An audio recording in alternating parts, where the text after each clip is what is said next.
Get my 6.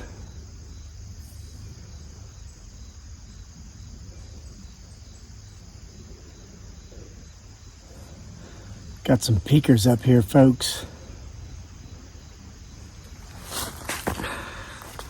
Keep your eyes on them. They're moving in to hear some tales. One of which is, I think you'll agree, probably the best alien abduction / encounter story you've ever heard. I know it's the best I've ever heard. I got an email earlier in the day from Erie. She said, make a video today and read this story. It's awesome. And she sent it as an attachment. Somebody sent us a really awesome alien abduction story. So I'm going to read you that one.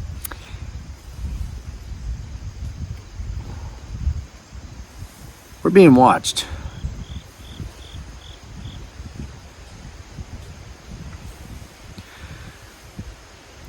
Right around here.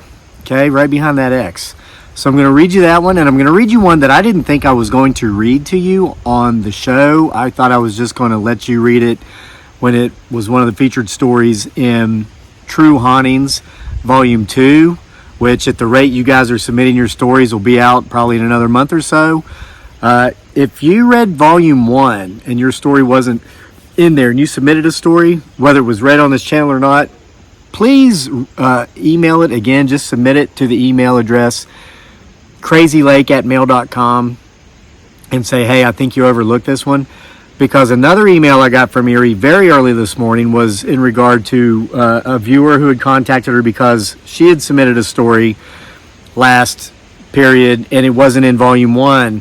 I found that, and I actually read it here on the channel. I had it on a Word doc, and I found 2 more stories on there that I read on the channel that was not included in Volume 1. It was not intentional, folks. We're just getting so many of these stories, I overlooked it. So those 3 stories will be included in Volume 2. If you feel left out, please email us and say, hey, you forgot my story in Volume 1. Copy and paste it or forward the original email, and we'll get it in Volume 2. Listen, I'm going to get right to it. This is an amazing story. Kevin. Okay, now this one, I was asked to keep the submitter anonymous there in Texas, I believe. The great nation of Texas. Well, yeah, she wants to be kept anonymous. Kevin, my encounters with alien or possibly different aliens happened many years ago when I was newly married. My husband and I married young and lived a normal life in a small rural town in North Texas. I became a nurse. My husband worked in the oil field, on an oil rig to be exact. He worked way up in the derrick, standing on a tiny board, working with the pipe at the very top of the rig. I assumed we were pretty much just the run-of-the-mill married couple. There was nothing special about us that should have attracted attention from aliens. However, as I look back now, I know that we really weren't all that normal. I had had so many odd and strange experiences ever since I could remember. My first experience was at 2 years of age, while I was still in my baby bed. I can remember it clearly. You know what's awesome about 5 o'clock shadow? When you have a little bug bite on your fingers from like those no-see-ums, you can just scratch it with the hair of your chinny chin chin. It's perfect. My husband was also evidently a magnet for weird happenings, as we experienced many paranormal things together, but those are stories for another time. The alien thing started when we moved to the country, about 9 miles out of town. The area had lots of wide open spaces between neighbors and was up on a small rocky hill. We would go to bed as usual most nights, but then be awakened by bright lights coming over the hilltop. The lights were blinding. They would shine directly into our bedroom windows facing west. I could see the lights sweeping all around the ground surrounding our trailer. Then we would float up into the air above our bed and just hang there as if by magic. Next, we would hear the back door creaking with an odd noise, and a gray-colored being would fly through the door and wall.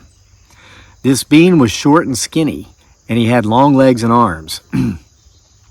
It had a large head, too big for its body, with shiny black egg-shaped eyes. Over the course of the times these visitations occurred, I couldn't tell if it was always the same one, or if maybe there were different ones that came and went. My husband and I would look at each other, and we would be holding hands while floating in the air above the bed. He would tell me, "This is just a dream we're sharing. That's all it is, just a dream.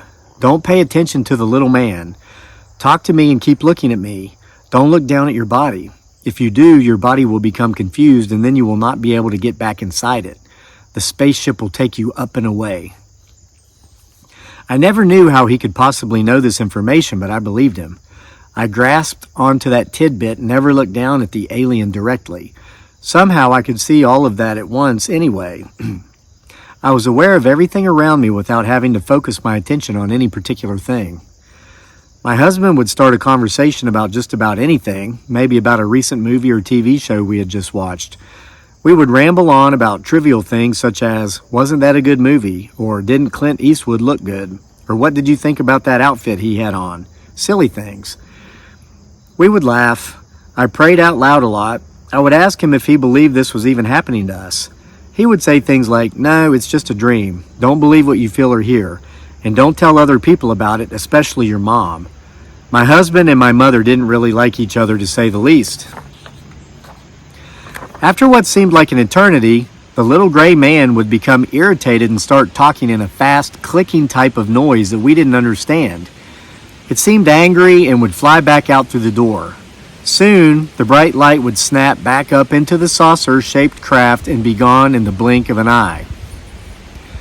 After the little man left, we would slowly be lowered back down to the bed. We would fall asleep and sleep deeply. These episodes did not become dreamlike to me. My husband would say the newspapers and TV shows or news outfits were writing good stories about the alien abductions, but that it was all a bunch of hogwash. He never admitted that any of these experiences were real. We also had an experience together before my husband and I divorced. We decided to have a picnic, which we often did, up on a hill that has an American flag on top of a large metal water tank. There is one steep dirt road up the hill, which is also used to come back down.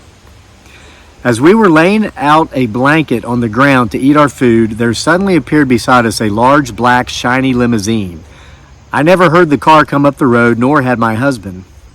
4 men, dressed in immaculate black suits, ties, hats, shoes, and sunglasses, stepped out of the car. They stood side by side, their feet apart and hands folded neatly in front. One man, the closest to us, who seemed to be meaner than the rest, spoke. He delivered his message in a flat monotone that was somehow extremely frightening. It struck a level of fear into my stomach that made me want to run down that dirt road as fast as I could. The man told us to pack up our lunches, get back in the car, and leave. To never speak of what had just happened, and oh, by the way, to also forget all the previous visits we had experienced in our bedroom, the floating in the air, the bright lights, all of it. They stood and watched us as we packed up our belongings, making sure it was done. Then, one last message was delivered. Don't ever come back to this place again. If you do, you will live to regret it.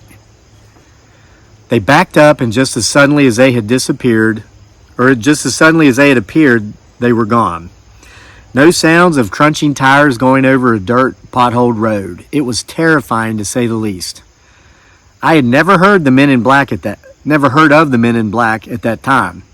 It wasn't until maybe 12 years later that I read a book about them.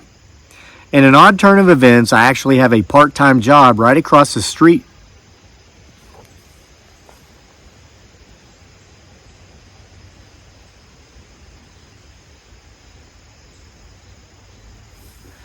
So I thought I heard a tree knock while I was reading and I ignored it, but I could not ignore what sounded like a scream.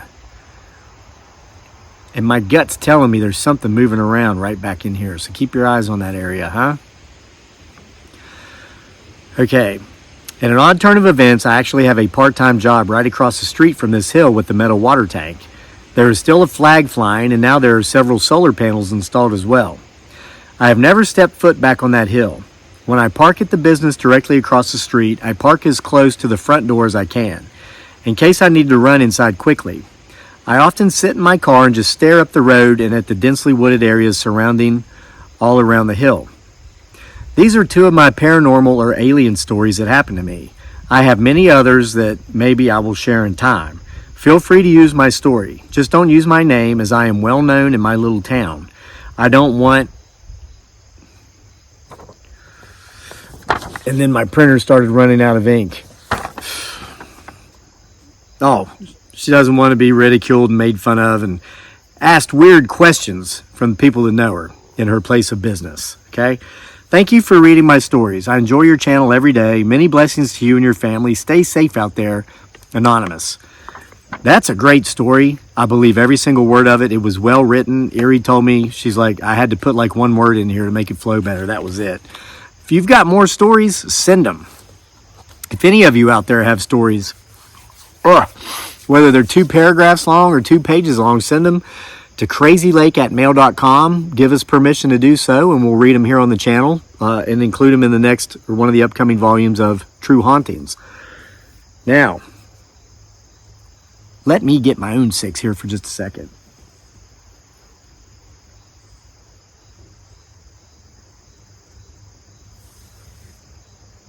You guys keep seeing movement back in here?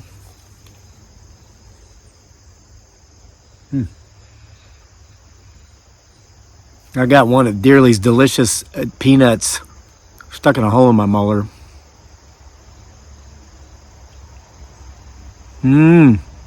Tastes good the second time. I just ate them. I know that seems gross, but I just had peanuts. They're available in our Etsy store too, as well as this.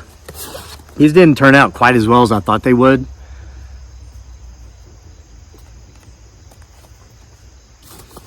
But I made these. These are jack-o'-lanterns I made out of pine boards with my, what is it? Bandsaw and my scroll saw. But they don't look so great because I use stencils, and you can tell they look like some kid made them in art class. So I was trying to make these really neat sets that had these little,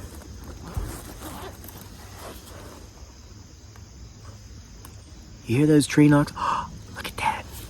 What is that? It's a deer. Has that been deer back there the whole time? I was going to make these little sets where I had like one big one and then 2 little ones to go with them. But I screwed these up so badly, I'm afraid to screw up the little ones. I got a bunch of little ones. I went and had this paint mix down at Lowe's and everything. It's called something, autumn, I don't know, fancy word that sounds beautiful. Sounds like it'd be in a poem. Look at that deer right there. This whole time I thought we were getting snuck up on by him, her, it, or they. Hey deer, come here. Come see my pumpkins. Yeah, come here. Come look at it. Come get a close-up. One's coming straight down to me. She's like right in here somewhere. She's getting closer. Maybe she'll come up and lick me on the side of the face. Maybe her tongue's itching. She needs to scratch it with that 5 o'clock shadow. So these are on our Etsy store too.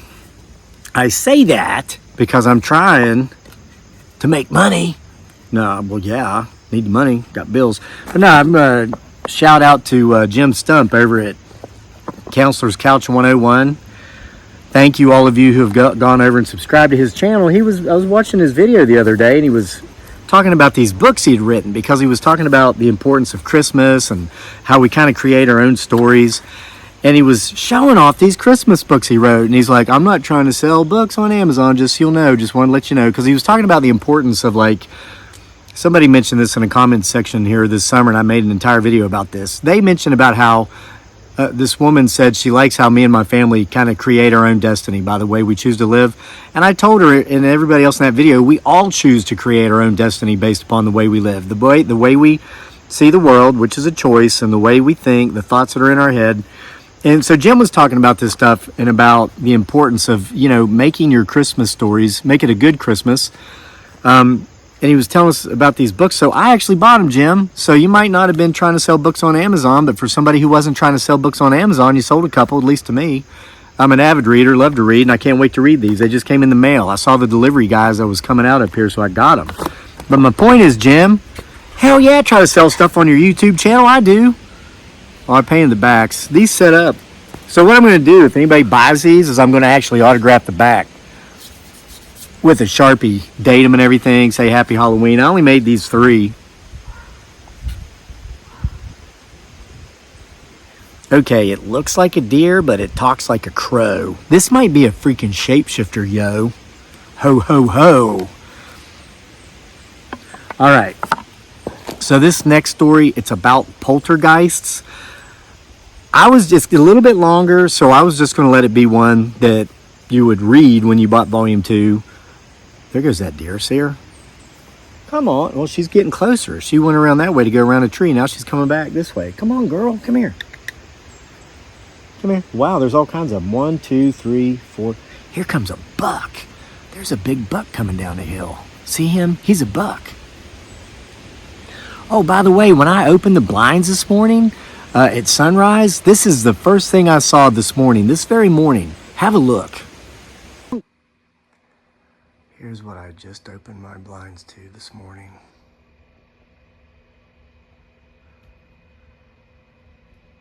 Beautiful 6-point buck drinking out of my pond.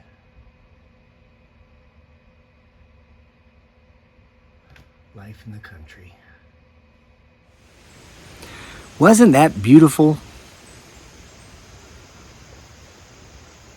I think that's the same one. Yeah, that's him flapping his tail around there. That's a 6-point. They must think I'm crazy sitting out here in the woods talking to myself like this. They don't realize I'm talking to all of you, like in a future date, because, you know, I've got to upload this and publish it. But maybe they want to be time travelers. Man, look at this.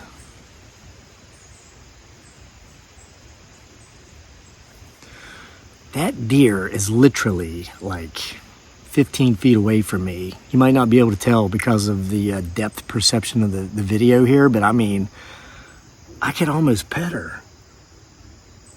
And she's coming closer. All right, so if I sit here and look at deer all day, we'll never get on to the next story. So I'm just going to get on to it. I wasn't going to read this, not because it was kind of long, but because I viewed it as kind of like just somebody's opinion. I don't discount what they're saying in the story, but something happened today that made me kind of come around to believe every single thing this person says in the story. They reference a video I made about a month ago, and I'm just going to give you the background of that video in case you missed it, so you'll understand what's going on when I get... That was a tree knock. That was not a deer, as you can see. You know, these deer came up to me the other day. They were actually running away from something, and they kind of like got behind me almost as if for protection. And somebody said in the comment section that they were probably coming to me because they were scared of something else. And I just heard a tree knock, and that was like the second or third tree knock I've heard since I've been sitting here. Have we possibly walked into the middle of a potential Bigfoot Sasquatch group hunt again? This isn't normal for deer to get almost within reach out and touching them distance, you know, of a human. I'm at the top of the food chain, so I'm told. Him, her, it, or they, which may or may not be out here, is probably above me. So, aren't they pretty? All right, so anyway, what it was that she references in this story happened again today, and my wife, my beautiful bride Dearly, aka Giggly Girl, made a video this morning right after it happened in which I discuss it. I'm going to get her video and pin it on the end of this video, so watch that one. You'll see me holding up some persimmon fruits. So about a month or so ago, I got a wonderful message in the comment section from one of my toxic blood relatives because I'd mentioned something from years past, and this is the only contact they'll have with me, is if or certain members of them, if I bring up something from 20 years ago. And I moved away from doing that because I've talked about how I'm going to live in the pleasantness of the present. Well, I thought about that day while I was running. I thought, man, I could make a video about this because, like Lady Gaga says, social media is totally the gutter of the internet, and people love drama. And I thought, man, I could get a lot of views. I could make a lot of money. It wouldn't matter that I really suck when it comes to making anything, really. See how heavy that is? It's not even. See, I mean, it's just not perfect, but hey, whatever. But I decided not to because I didn't want to give power to that thought or those.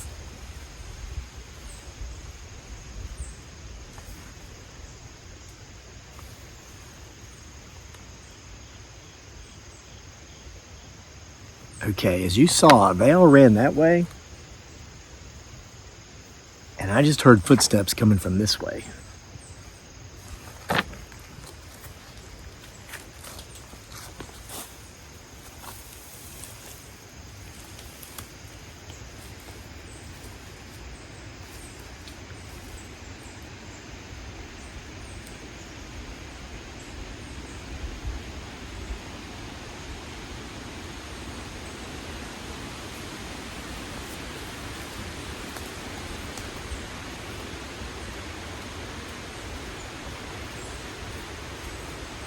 one was right here. This is how close that deer was. 1, 2, 3, 4, 5, 6, 7. You saw that. That deer was like 7 paces away from me. That's how close they were. I don't see anything. I was looking for a person because... You hear that tree knock?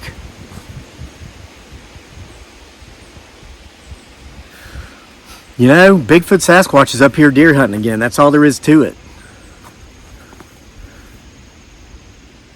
So anyway, during the course of this run, in my mind, I shouted, "No, I will not give that power." And just as I shouted that, a limb from a tree directly above me fell and shattered beside me, almost hit me. And so that's what she's referencing in this email we got. After I read this to you, I'm going to tell you about what happened this morning. And that's what inspired me to actually read this story, because it gives credibility to this. And I believe every word of this now to be true. Not that I doubted it. And that's what's so wonderful about crazylake@mail.com, the email. You can send these stories. You're not going to get ridiculed here. You're not going to be made fun of. This is common ground for folks. You hear that growl? It's like the wind was blowing harshly and then it just immediately stopped.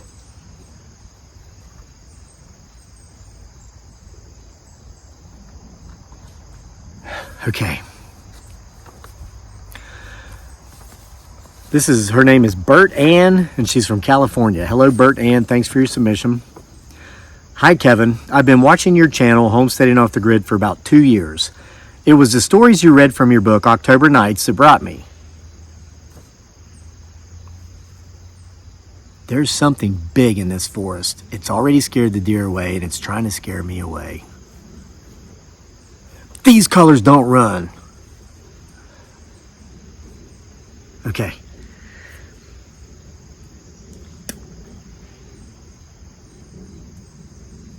What the hell is that?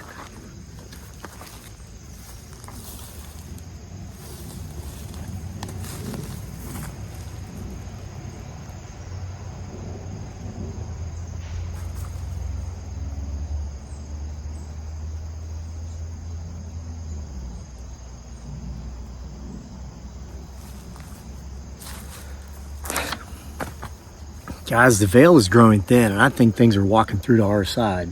Because I'm clearly hearing that, and so are you, and I'm seeing nothing. But the deer saw it. They ran away. They were within 7 paces of me, and they weren't scared of me, but they were scared of whatever's coming through the veil. All right. It was your stories you read from your book, October Nights, that brought me. I would love to own a copy of every book you've written, but I'm not very well off financially, and that's part of my story. I think it is very admirable of you to read the stories from your books like you do on your YouTube channel for those of us who can't afford them. It's very selfless. I can't believe there are Karens out there that actually bust your chops for mentioning that people can support your channel by way of super chats. Jesus, you could choose not to give your products away for free, which is in essence what you do when you read your stories. Some people just really irk me, but that's part of my story as well. Yeah, you look for the little heart with the $sign on the bottom. You can give super chats there if you want, but you don't have to, and you don't have to buy my books. Like Bert Ann says, come here, I'll read many of them to you, not all. You made a video recently in which you said that you were upset about something and that you were even considering making a video about it, but while you were running, you decided not to, and that you even mouthed the words, "No, I will not give you recognition." I think you said that just as you said that, a tree limb fell from a tree and shattered right beside you as you were running. You went on to talk about maybe you've attracted poltergeists with your anger, and maybe you could do it because of childhood trauma, etc.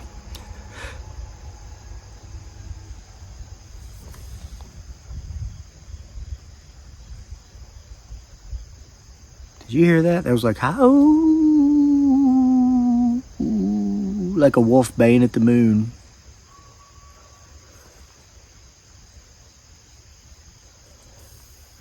I need to speed this up and get back into the safety of my house. Kevin, I don't know if you've ever considered this before, but do you think that maybe you are a poltergeist? By that I mean, have you ever thought that you might be able to make strange things manifest through your emotions? Could I be doing that now?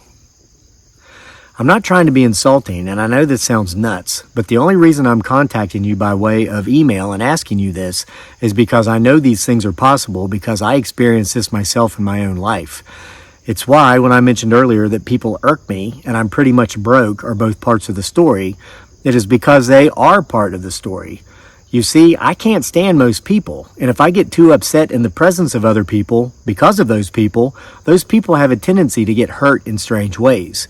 So, in order to protect others and to have a clean conscience, I self-isolate. And I can tell simply by your lifestyle that you do this too. And I've always wondered if it is because you, like myself, have caused harm to others unintentionally by way of manifesting strange events through your anger. For me, these odd occurrences started in grade school. I clearly remember in kindergarten a couple of boys picking on me because my hair was messy. I came from a poor family and I didn't always look the best. Unkempt was my per usual. And that day, I remember becoming so angry at these two little privileged bastards that I literally saw red. Next thing you know, they're tumbling over top of each other as they fell off the jungle gym, and both of them ended up with broken arms. I could tell you story after story of similar experiences, but there's no need. I was in high school when the original movie Carrie came out, and that's when I realized I had my condition. I knew it was useless to talk to anyone about it because they'd just call me crazy, so I mostly kept it to myself. After high school, I didn't have the money to go to college, and I wasn't willing to take out student loans. Hey, Uncle Joe, where's my $10K? Sorry, that was bad of me. But anyway, I took a job at a video rental store. I never expected it to be permanent, just temporary until I could figure out what I wanted to do in life. Our town was small and didn't have many options anyway.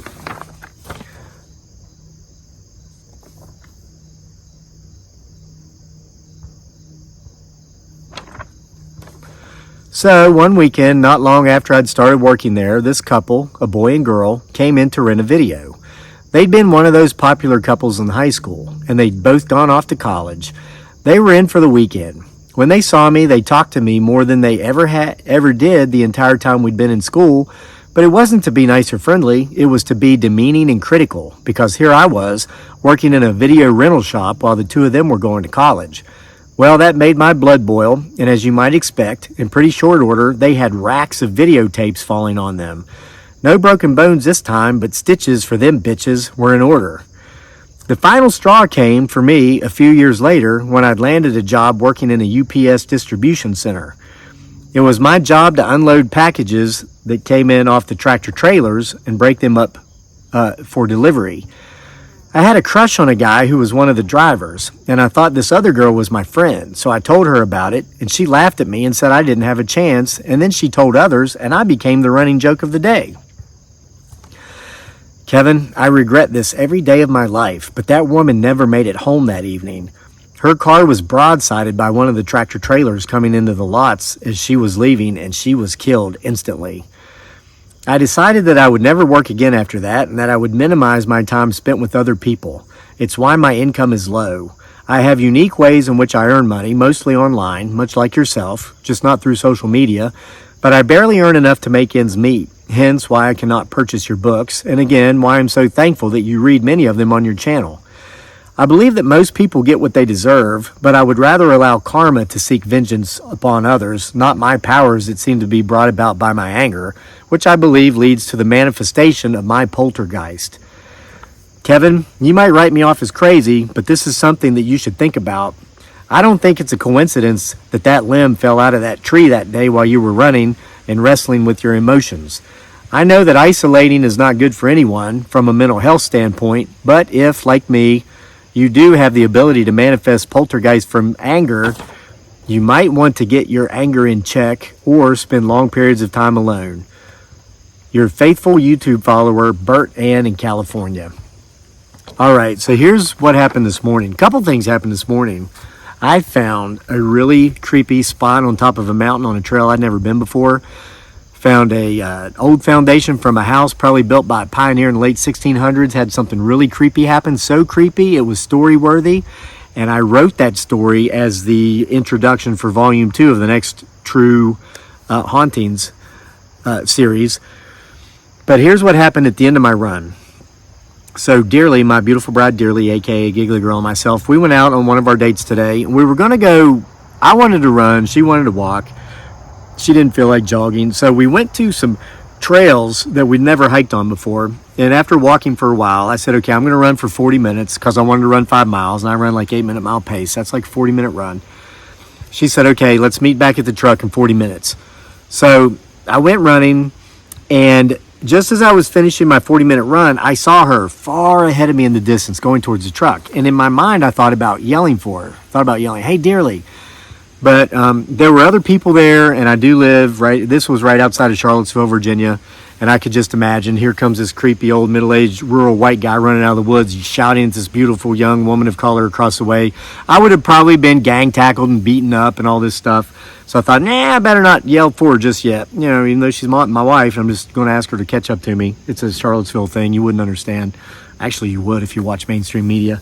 So anyway, I'm going to wait till I get a little bit closer. So I think I'm almost close enough. And so I start to yell for her, but I catch myself realizing, no, not quite yet. And so I stop. But like in my head, I heard myself scream her name. At that very instant, a limb off of a perfectly healthy persimmon tree fell, almost hit me. And I had already read this story because I actually edited that one for the submitter, not Erie. And I was like, oh my God, this story just instantly came back. The time when the limb fell about 6 weeks ago when I shouted no. I think there's something to this. So, of course, I went back and picked up the persimmons. Dearly's got that part on video, at least me with the persimmons eating them. Oh, they were so delicious because they were ripe. You know, persimmons aren't really ripe until they fall off the tree. Well, I figured, well, this whole limb fell off the tree. They must all be ripe. I was wrong because I ate all the super ripe ones. I was like, here, Dearly, eat this one. She's like, no, the skins are bitter and it feels like chalk in my mouth. And I'm like, no, not these. These are super ripe. So, of course, the one I gave her wasn't super ripe and it tasted like chalk in her mouth. So, whatever. Well, I guess I'm done. It's a long video. Didn't intend it to go over 32 minutes now. But get used to it because some of the stories I'm going to be telling up here in just a little over a week. October Nights Part 2 coming at you soon. So for those of you who can't afford to buy the book or just don't want to, come here and hear them on the channel. Yeah,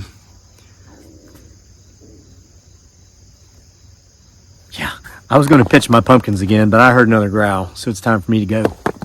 See ya. Oh my God, I got to get out.